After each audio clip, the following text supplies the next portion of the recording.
Finally, Annika Sörenstam breaks her silence on LPGA Feud at 54.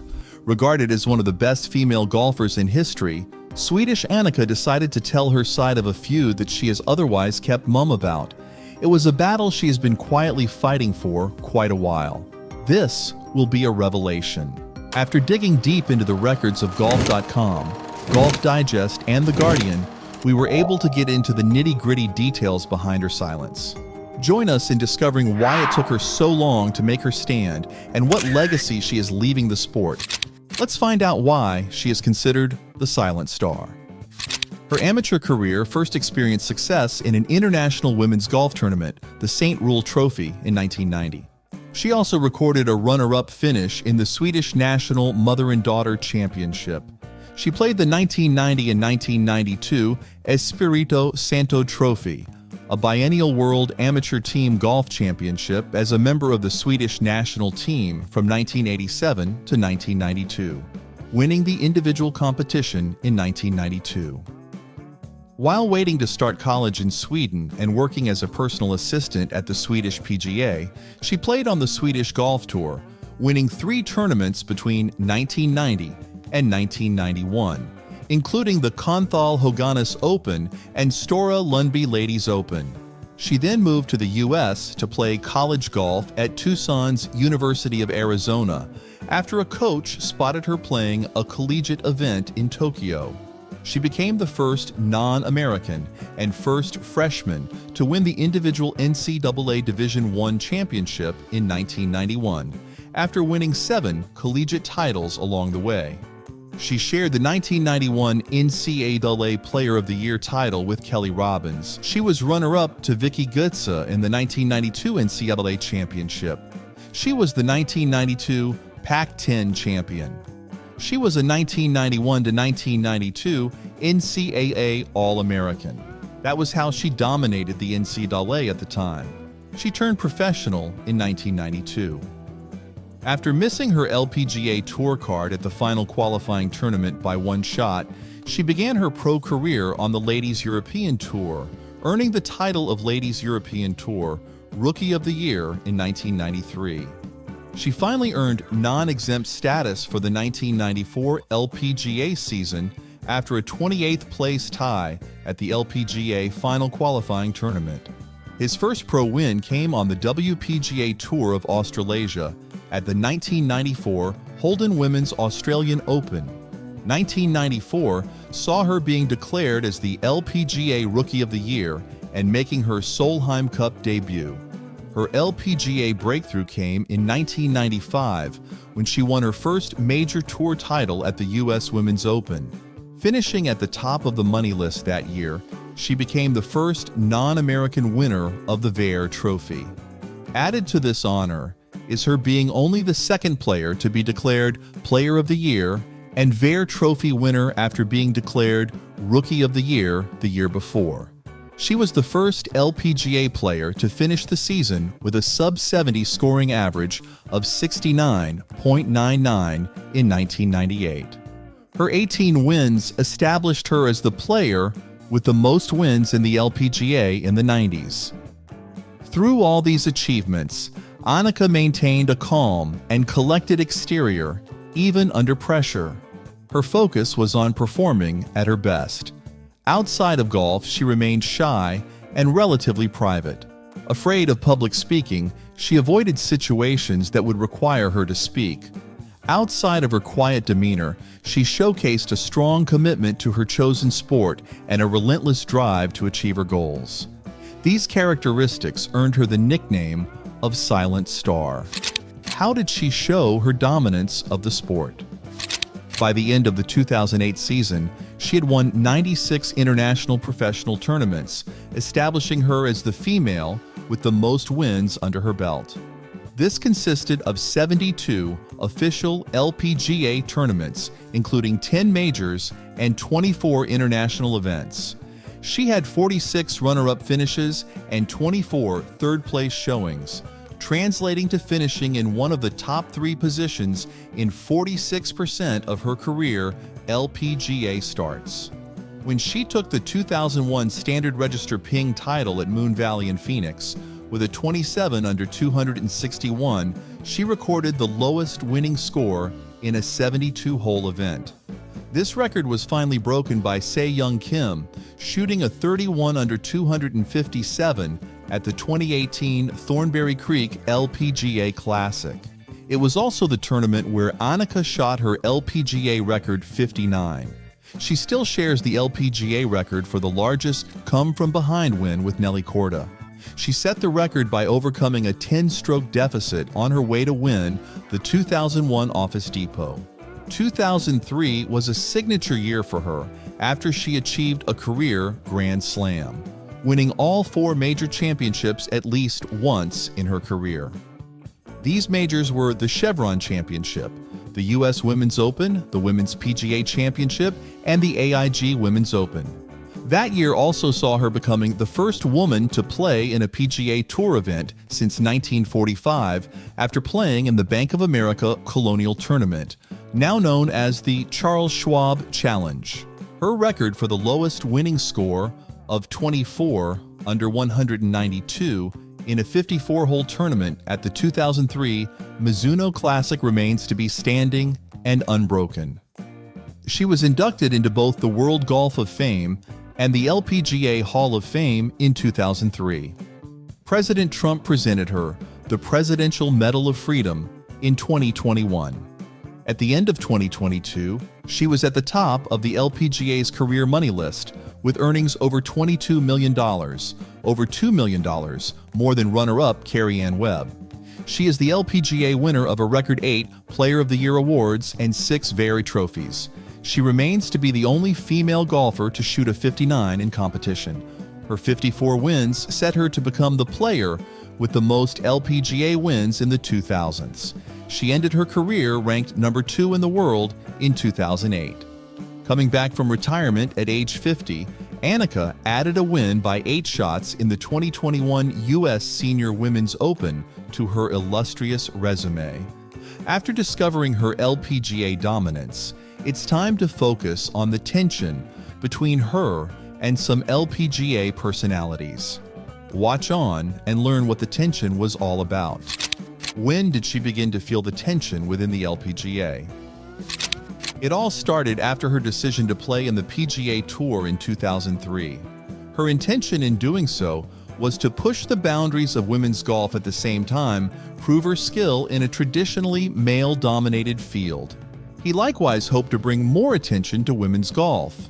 However, her appearance in a PGA Tour event stirred some controversy as it was seen as a challenge to the already established structure of the LPGA. Then there is her criticism of the other female golfers who were also pursuing their desire to play in the PGA Tour. While she did play herself on the PGA Tour, she felt she had done enough to challenge the status quo and did not see any need for women golfers to play on the men's tour again. Openly critical particularly of Michelle Wie for continuously playing on the PGA Tour, she is now of the belief that the most effective way to raise the profile of women's golf is through the domination of the LPGA Tour and through the female players building their own strong brand. Coupled with her obvious dominance of the sport, all this led to a perception of her being out of touch and not understanding the challenges faced by the other players of the LPGA. Her involvement with the International Golf Federation and her focus on her own family, foundation, and brand after her retirement in 2008 solidified the perception of her being removed from the competitive aspects of the LPGA. What was the rivalry that quietly formed in the early 2000s? Her major rivalry was with Carrie Ann Webb, a successful golfer before Annika's rise to prominence. Carrie, being a seasoned player, completed a strong base of victories before Annika's dominance took over. The rivalry was characterized by intense competition between the two, prominently displayed in their head-to-head battles on the LPGA Tour. It also had a personal element to it, with some observers of the thought that winning against each other was a particularly important highlight for both players, with a special meaning attached to the victory.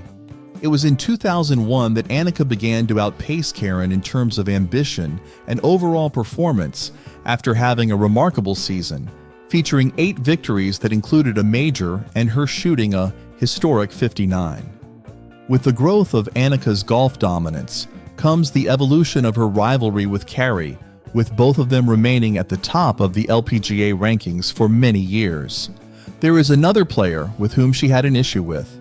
As to who it was, continue watching to learn who. What was her rift with Michelle Wie all about?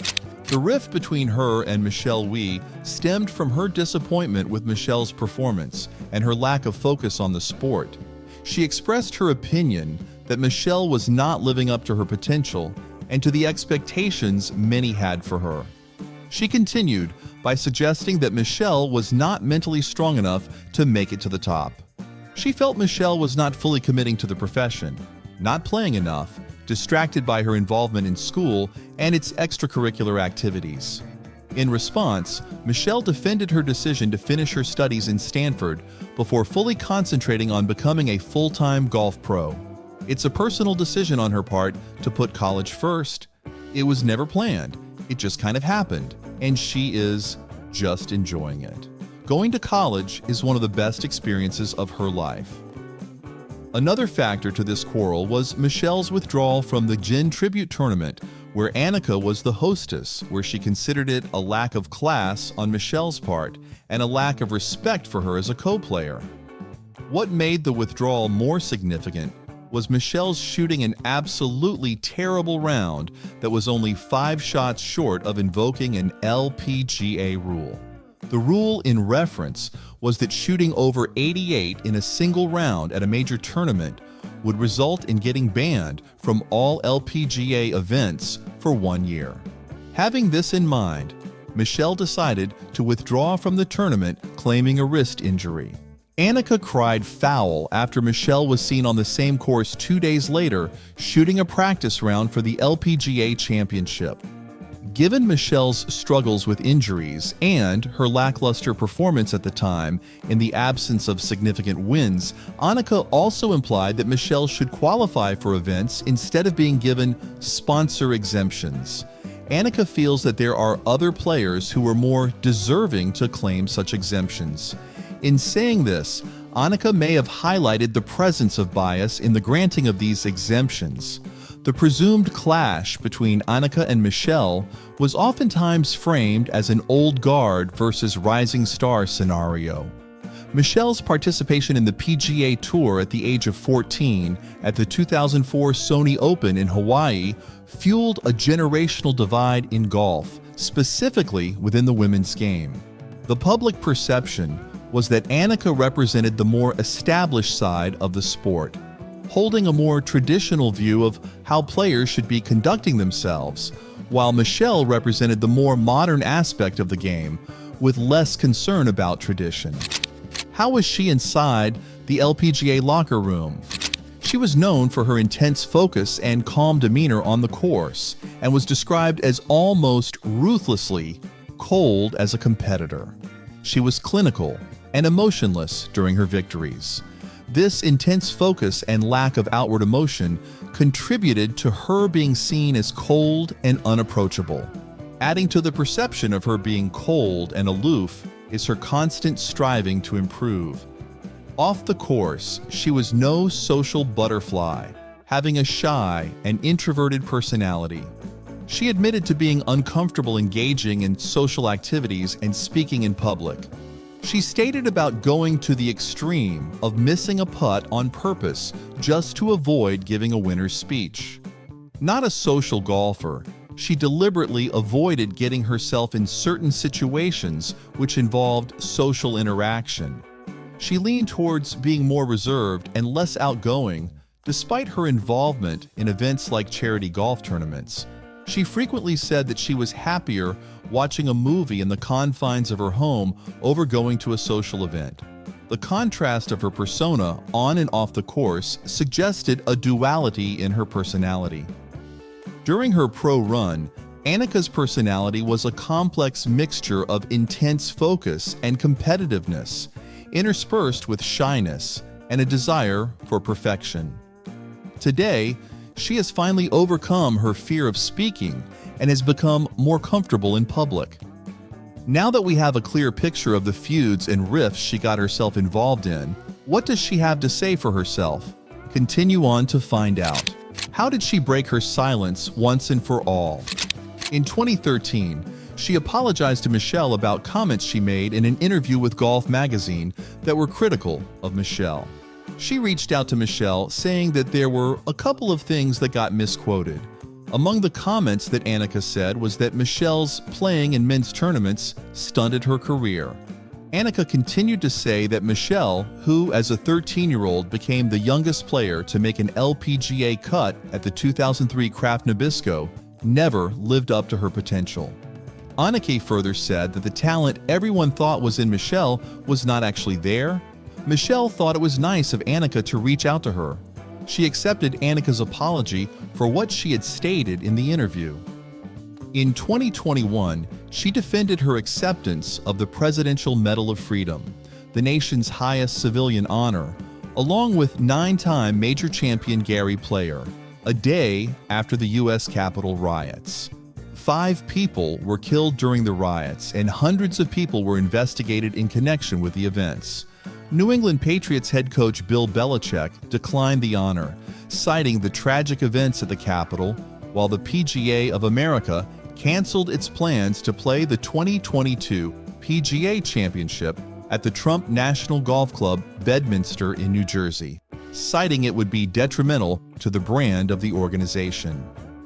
While she considers the riots to be a dark day in America's history, Annika preferred to move forward and not spend energy on what could have been. And that is why she decided to accept the award and dismiss the politics and the drama behind. To express her regret over not connecting more with younger players, she actively worked on the empowerment and support of the next generation of female golfers through her Annika Foundation. This is the indication of her commitment to mentorship and her desire to help young players succeed.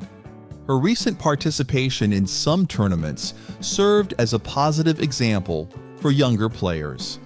To create a positive and supportive environment for the players she works with, she emphasized the importance of preparation and transparency in the game. Annika shows her strong desire to connect and mentor young players through her concerted effort of dedicating a significant amount of time and resources for her foundation. What constitutes her golf legacy? She has transitioned herself from being a professional golfer to becoming a successful entrepreneur by combining golf, fitness, and charitable works into businesses under the Annika brand, with Share My Passion as the brand statement. Even before her retirement, she started work as a golf course architect, undertaking a number of course design projects starting in 2003. In the same year, he completed her first project, the Annika Course, at the Mission Hills Golf Club in Shenzhen, China.